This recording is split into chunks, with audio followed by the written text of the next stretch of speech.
नहमदुहु व नुसल्ली अला रसूलिल करीम अम्मा बाद फौज़ बिल्लाहि मिनश शैतानिर रजीम बिस्मिल्लाहिर रहमानिर रहीम वअब्दुल्लाह व ला तुशरिकू बिही शैअन व बिल वालिदैनि इहसाना আল আখির।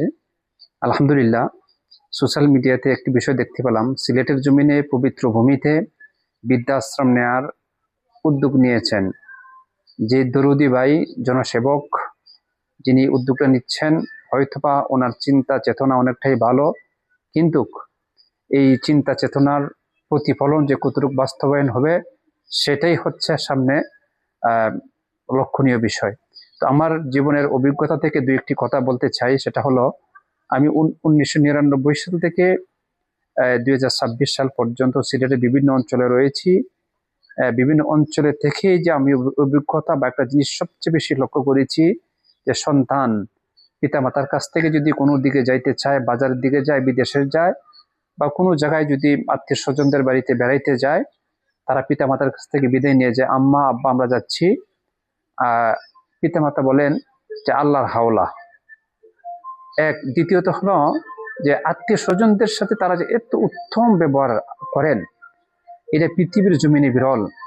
এই পবিত্র ভূমিতে শাহজালাল, শাহপরান এবং 360 আউলিয়ার মরুভূমিতে, পবিত্র ভূমিতে এরকম বৃদ্ধাশ্রম যে নেওয়াটার উদ্যোগটা যিনি নিয়েছেন, তিনাকে বারবার চিন্তা করার প্রয়োজন বলেই সিলেটবাসী মনে করেন। তো এখানে যিনি জনসেবামূলক কাজ করতে চান, ভিন্ন ধারায় অসংখ্য গণিত সুযোগ রয়েছে কাজ করার। বৃদ্ধাশ্রম যদি কেউ নিয়ে থাকে, উদ্যোগ নিয়ে থাকেন, তাহলে সিলেটবাসীরা মানবে বলে আমার মনে হয় না।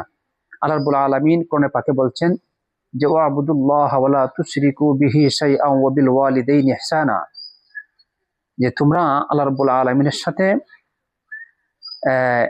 শিরিক করো না এবং পিতামাতার সাথে সর্বোচ্চ সম্মান দেখাও, বিনয়ের সাথে কথা বলো।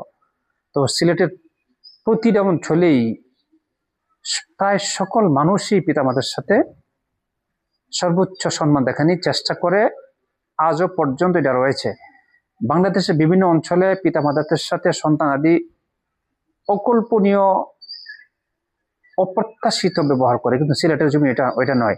এখানে যেভাবে পিতামাতার সাথে যে সুসম্পর্ক রয়েছে, সেই সুসম্পর্ক জাগার মাধ্যমে বৃদ্ধাশ্রমটা সিলেটের মাটিতে সিলেটের জনগণ কতটুকু গ্রহণ করবে, যিনি উদ্যোগ নিচ্ছেন তিনাকে আমি আমার ক্ষুদ্র প্রয়াস থেকে পরামর্শ রাখলাম আপনি বারবার চিন্তা করার জন্য। আল্লাহ রাব্বুল আলামিন আমাদেরকে আমাদের পিতামাতাদের সাথে, আত্মীয় স্বজনদের সাথে সর্বোচ্চ সর্বোত্তম ব্যবহার করার তৌফিক দান করুক। আমিন। আসসালামু আলাইকুম ওয়া রাহমাতুল্লাহ।